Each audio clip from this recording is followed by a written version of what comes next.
Halo Cinecrip, balik lagi sama gue Rashid Hari. Kali ini film yang akan gue bahas adalah film yang berhasil menghancurkan semua persaingan box office ya di Indonesia, di negara asalnya. Gue kasih nih list sedikit nih soal apa aja yang berhasil film ini pecahkan so far. Di Indonesia film ini bisa dapat angka opening day paling gede sepanjang masa untuk sebuah anime. Dia juga angka opening day-nya itu yang paling gede untuk the whole film animasi, nggak cuman anime. Mau lu compare sama yang Hollywood sekalipun, ini jauh lebih gede. Juga sebuah film Asia dengan angka opening day paling gede di Indonesia. Dan so far di tahun 2025 di Indonesia ini film punya opening day yang paling gede, sekitar 461.000 penonton di hari pertama. Itu di Indonesia ya. Dan di Jepang juga kondisinya nggak jauh beda sih. Ini sama-sama menghancurkan persaingan box office di sana. So far di Jepang ini adalah film dengan penghasilan pendapatan tertinggi sepanjang tahun 2025. Dan kalau kita pindah itu daftar ke all time, ke sepanjang masa, ini film ada di ranking 6. Dan bukan nggak mungkin sih kalau gua ngeliat angkanya ya, masih mungkin banget untuk dia tuh naik mungkin sampai ranking 5 atau ranking 4 nih, masih mungkin banget. Intinya sih ini film yang monster banget lah kalau kita ngomongin kesuksesan secara finansial. Sejujurnya ini film yang paling gue gak sabar untuk tonton. Apa itu Superman, apa itu Fantastic Four, apa itu apalagi sih Avatar itu.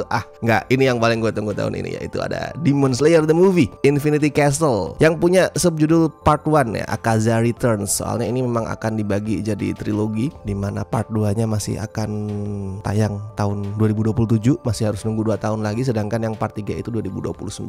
Lama ya hitungannya. I mean kalau kita ngomongin film yang biasanya dibagi jadi berpart-part gitu, 2 part, 3 part, biasanya kan cuman beda setahun tuh. Hollywood kan sering ngelakuin itu. Misalkan kayak Avengers waktu itu Infinity War sama Endgame, itu kan awalnya part 1, part 2, ya udah beda setahun. Tapi ini beda 2 tahun anjir. Kayak membuktikan bahwa PH-nya Ufotable itu nggak mau main-main untuk merumuskan masing-masing filmnya, dan nggak cuman pengen asal mengeruk keuntungan sih kalau gue lihat ya. Nah, kalau di Infinity Castle ini ceritanya nyambung dari cliffhanger yang ada di anime sebelumnya ya, yang di arc Hashira Training itu. Jadi di sini para karakternya termasuk para Hashira, terus si Tanjiro, Zenitsu sama Inosuke itu dibawa masuk ke Infinity Castle, kastilnya Muzan Jackson ya. Dan di situ mereka harus ngelawan banyak iblis of course, karena itu adalah markas rahasia mereka. Tapi buat part 1 ini fokusnya ke 3 battle ya, yaitu ada Shinobu ngelawan Upper Moon 2, Shidoma, terus ada Tanjiro dan Giyu yang akan ngelawan Upper Moon 3, Akaza, sama Zenitsu kan ngelawan Upper Moon 6 yang baru ya, si Kaigaku, teman lama dia. Mungkin lu akan bertanya-tanya yang belum nonton ya, anjir ini durasinya kok nyampe 155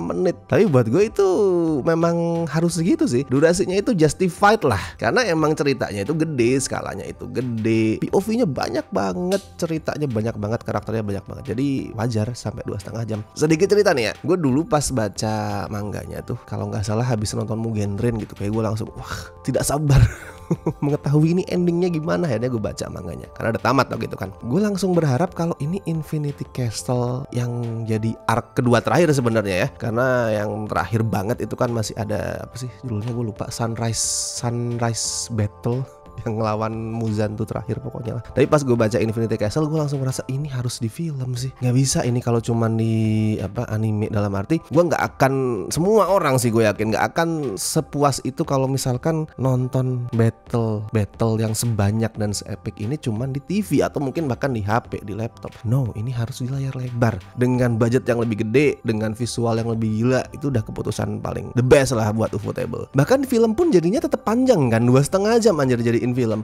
Soalnya skala ceritanya itu gede banget, terus actionnya juga epic banget, banyak hal yang terjadi pokoknya. Even di sini lu nggak akan ngerasa tiap battlenya tuh kepanjangan, karena emang ya sudah sewajarnya durasinya sepanjang itu. Oke, kita ngomongin battlenya nih ya, karena gue udah terlanjur mention battlenya nih. Action sequence, nah ini adalah signaturenya Demon Slayer. Ini adalah sesuatu yang paling jago dilakuin sama Ufotable. Gimana bikin battle yang visualnya itu level dewa lah. nggak tertandingi. Gue dulu pada saat pertama kali nonton Demon Slayer pun secara official merasa diri gue tuh fans yang akan ngikutin cerita ini sampai akhir. Gue jatuh cinta sama cerita ini karena visualnya. Ya mana lagi kalau bukan itu ya, episode 19 itu yang legend adegan Hinokami Kagura the first time itu gue langsung wah anjing, ini gue belum pernah ngeliat yang kayak gini bahkan di film. Ini kita ngomongin visualnya dulu deh, dari segi permainan warnanya, gimana dia itu menghidupkan tiap breathing teknik dari masing-masing Demon Slayer yang beda-beda ya. Setiap breathing teknik punya warna yang beda, punya bentuk dan form dan visual yang beda. Terus gimana bahkan di saat mereka lagi berantem tuh karakternya dan mereka bergerak dengan cepat tuh garisnya tetap tegas. Lu perhatiin deh, biasanya kan kalau lagi gerak yang agak cepet tuh mungkin agak ditipisin ya biar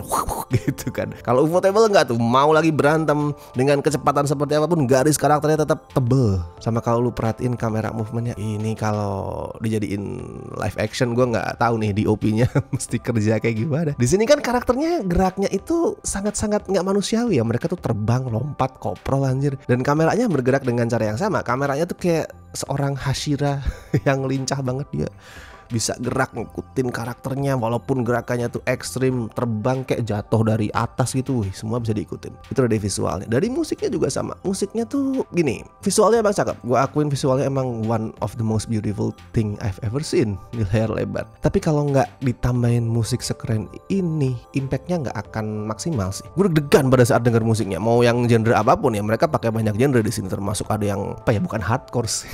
Hardcore mah agak-agak metal ya, tapi cenderung ke arah sana. Ada beberapa isian gitar tuh yang agak-agak nyentuh metal dan gue tuh anjing langsung terpacu adrenalinnya dengerin musik itu. Gila pokoknya. Ada film yang mungkin keren di visual, ada film yang keren di audio, tapi nggak banyak yang secara audio visual yaitu perfect. Infinity Castle itu termasuk satu dari sedikit produk yang seperti itu. Tapi gue mau objektif lah, gue di sini memang ngomongin film ini as a fan ya, yang ya pasti akan puas. Tapi gue tetap harus objektif. Gue mengakui bahwa ini nggak sempurna sebenarnya.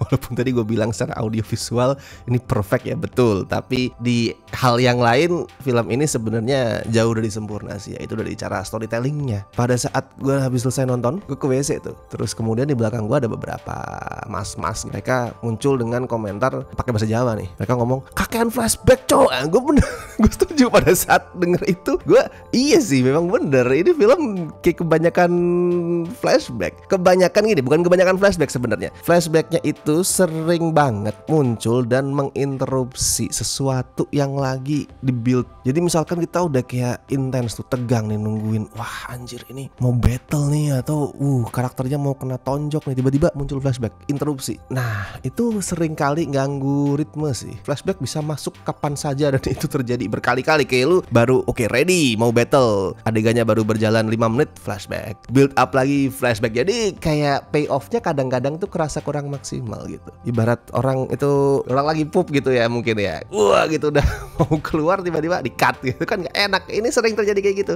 Udah ini deg-degan nih gue anjir, payoff-nya adalah karakternya ada yang nyerang gitu, tiba-tiba masuk flashback. Dan itu terjadi berkali-kali. Memang storytellingnya harus gue akuin emang rada kacau, kayak nggak disusun dengan struktur yang solid lah. Kalau kita ngomongin pakai sudut pandang filmis nih, gimana sebuah film mesti bercerita, ini nggak ngikutin pakem itu sama sekali anjir. Dan di banyak kesempatan ya gue ngeliat transisinya itu sering cepet banget. Kayak misalkan gini, lagi battle, tiba-tiba masuk flashback, dan flashback itu cuman berjalan let's say 10 detik terus balik lagi ke battlenya. Atau sebaliknya nih, lagi flashback enak-enak gue ngeliat, ini cerita masa lalu karakternya nih, mantap nih. Terus tiba-tiba balik lagi ke masa sekarang, cuman buat nampilin adegan nggak penting, cuman misal 5 detik itu balik lagi ke flashback. Itu kan ganggu ritme penceritaannya banget. Kayak seolah-olah ini film berusaha memvisualkan semua hal di mangganya, bahkan satu panel yang kecil sekalipun. Kalau manga kan bisa kayak gitu ya, lagi flashback tiba-tiba ada satu panel gitu balik ke masa sekarang, dan itu nggak ganggu flow penceritaan karena emang kita baca di situ. Tapi kalau film kan